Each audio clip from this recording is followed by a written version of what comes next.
construire une économie positive, nous devons utiliser des personnes, les hommes. Ils doivent construire l'économie positive. Mais vous savez bien que les hommes doivent être préparés pour construire l'économie positive. Et si nous ne sommes pas capables de faire une formation très forte à les personnes, il est seulement une idée abstraite. Parce que le capital immatériel de la société d'une économie positive, c'est les compétences et les connaissances.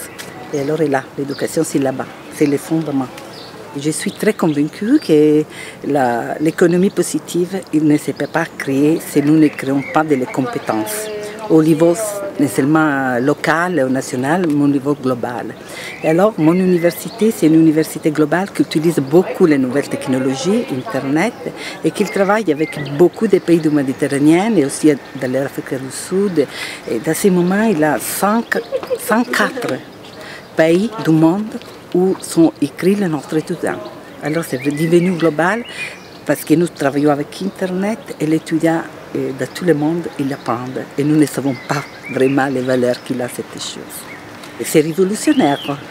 Nous devons utiliser aussi Internet, mais nous devons travailler sur les méthodologies avec les nouveaux modèles pédagogiques, mais aussi une nouvelle professionnalité des professeurs. Les professeurs doivent changer la manière comme ils enseignent dans l'université traditionnelle, ils doivent apprendre une nouvelle manière d'enseigner. Et surtout, la chose plus importante est avec Internet, ils peuvent créer des curricula qui sont créés au niveau global, avec les universités des différents pays du monde. Parce que les jeunes générations, vous savez bien, ils utilisent beaucoup Internet. Et alors, ils doivent connaître quelles sont les cultures des autres pays du monde. Parce que cette interaction, ce n'est pas une interaction constructive.